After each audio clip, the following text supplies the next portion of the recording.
กราบสวัสดีFCทั้งช่องของสงกรานต์นะคะมื้อนี้จะมีแนวทางความฝันของพศนะคะพี่น้องหวดวังหันก็เสียดายค่ะพี่น้องพศกับฝันคิวอยู่แต่ตีบ่ถือซื่อๆนะคะฝันว่าจับอีแข่มีคน3 คนจับอีแข่ยกขึ้นคนละตัวพี่น้องพศมันเป็นตีแต่3 หาเนาะที่จริงมันก็เป็น3 4คน3 คนแข่4พี่น้องคือว่าละเลขออกมาแล้วก็จังตีง่ายก็ขอโทษขออภัยนะคะขอเอากะว่าอยู่โอ้ยเอาคลิปนี้มื้อนี้จะพาไปตามแนวทางความฝันนะคะพอกับฝันว่าหลานบอกเลขค่ะพี่น้องงวดประจำวันที่16 พฤษภาคม 69จะเป็นตัวใดนั้นเฮาไปรับชมรับฟังกันได้เลยค่ะพันคิดว่ามันบ่ออกมักง่ายแม่นบ่เลข43น่ะบ่คิดว่ามันจะออกจักเม็ดพี่น้องเป็นจังไดเพราะว่าสวัสดีค่ะครับสวัสดีครับเลขก็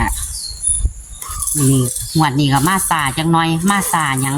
ค่าเฮ็ดเวียกเฮ็ดงานตะของน้ำแน่ซะแล้วงวดบางหันเสียดายพอคือบ่ตี3-4-4-3แข่น้ำ4เนาะบัดไหลแห่เนาะมันมี4ขาคือกันกับงัวกับควายบัดนี้พอกับว่ามีคน3 คนจับแข่ยกขึ้นคนละตัวเอากับบ่ตี3 คนซะเนาะพอโอ้ยเสียดายพอฝันคิวอยู่พี่น้องคิวตอนตีบ่เป็นตีบ่เข้าตีบ่ถูกตีบ่ถูกซื่อหวดนี้ก็ตีเอาไม้ตัวหวดนี้เอาไม้บัดนี้คือยังเด็กน้อยในความฝันเด็กน้อยมาบอกนะคล้ายๆกับว่าหลานเจ้าของนี่ล่ะคนผู้นี้ล่ะห้องบอกตั้งแต่ไกลได้ยินว่า547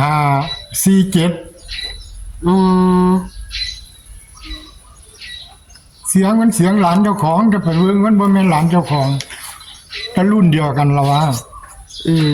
547จำได้คำนี้แต่ว่าเสียงนี่เสียงแม่นเสียงหลานเจ้าของนี่เหรอหลานผู้นี้แม่นเคยบอกเลขนี่ในความฝันแต่ว่าไปนี่หันบ่แม่นหลานเจ้าของมันอยู่ไกลๆตาเขาบ่เห็นนุ่งนะอยู่ไกลๆค่ะถึงจะในความจริงน่ะบอกตาบ่นี่บอกไปไม่ดื้อมานี่มาบอกไปลูกมาแม่ทำให้มานี่มาเป็นอยากเข้ากล่องน้ำเลยซื้อได้เลยอยากให้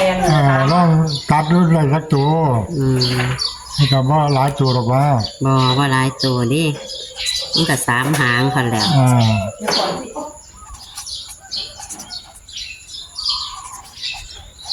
54 47 54 57ก็บ้านนี้ก็มาฝันเห็นลุงป้อมาเบิ่งตากระแตนค่ะ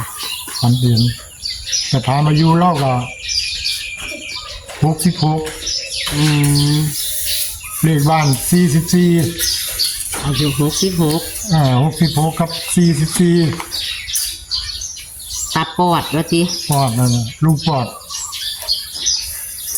อยู่66นี่สิอยู่ครูมันสิออกดูแท้วังหันมันก็มาอีหยัง77เนาะแล้วก็44เลขบ้านเพิ่น44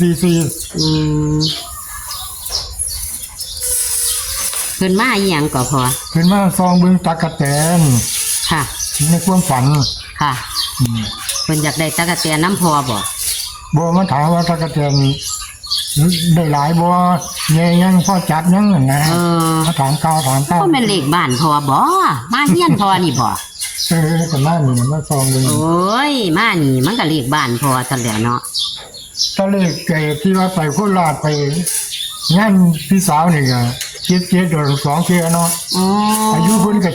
77จ้าเพิ่นตายหลังเด็กออกแล้วแม่นบ่ออกแล้ว77รอบแรกแล้วบ่แล้วเพิ่นยังมาตายเพิ่นมาตายปุ๊บนี่ก็เล่มมาเลขอายุเพิ่นนั่น77ปี เลยมาออกอีกเทื่อสอง ออกอีกถ้ากันสลายใจบอกว่ามันก็ออกหรอก ว่ามันออกแล้ว มันน่ะก็ว่ามันออกแล้ว ถ้ากันบอกกันว่ากันมันออกก่อนเลขออกเราสิคนสิถือหลายอยู่แล้ว เพราะว่าถ้าลัทธิตามที่เป็นจริงเนี่ยนะเวลาผู้ใดตายปุ๊บนี่ถ้าเขาเจ้าเขาเนี่ยฝนตกแป้งแห้งน้ำฝนนี่เลขสิออกตลอด อันนั้นฝนตกสิ ฝนตกแห้ง โอ้ พอจูดแล้วเรียบร้อยน้อยลงบักเฮ็ดกันตกลมวินวัน โอ้ ไปได้ว่าคือพ่อใหญ่เฒ่าอยู่นี่เพิ่นตายบ่ เลขออกอายุเพิ่น7887นะ จ้า พ่อไปส่งเพิ่นแล้วกลับพากันกลับมาในฝนตกว่าซั่น ก็เลขออกอายุ เลขเลยมาออก อันนี้ก็คือกัน คือกัน ไปส่งมาแล้วตอนนั้นนั่นไอแอดมาเอาน้ำเลยดิเนาะก่อนหน้านั่นเนาะเลยบ่ได้ลงเนาะ บ่ได้รู้เพราะว่าเพิ่นออก มันออกไปแล้ว แต่ว่าเพิ่นตายที่หลัง ตายที่หลังมันเลยมาออก เลย อีก มาออกซ้ำอีกนะ โอ้เลยชะล่าใจ เพราะว่ามันก็อันออกสั้นแล้วนี่นี่ออกไปได้ก็บ่มีคนอยากซื้อหรอกเนาะ แม่น แม่น บอกแม่นเบาไปก็เจ็ดก็บ่มีคนอ มี ยาก หลาย ซื้อ คนอยู่ที่แบบว่าเขาเจ้าไปส่งสกัดแล้วกลับมาเนี่ยถ้าฝนตกนี่มักเลขที่ออกให้บางเกิดขึ้น คือกันสิอยู่บ้านบ่ เป็นหลายคนอยู่เด้ เลขสิออกอายุเพิ่นเลยนะ มันเลยมาออก อีหลีน้ำก้นอีก แม่น บานี้เพิ่นมาเบิ่งตั๊กแตนนี่เฮียนอยู่เฮียนนี่บัดนี้ แม่น เลขบ้านพอตัวใดก่อนต้องเอาเลขบ้านพอนำเด่น 105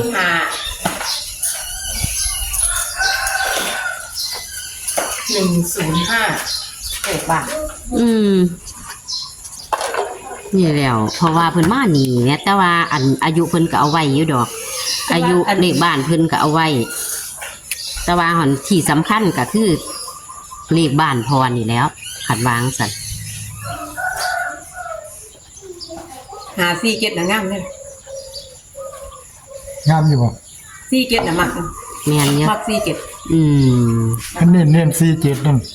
เพราะว่ามีคนบอกมาอยู่นี่ก็ดี เด็กน้อยบอกในความฝัน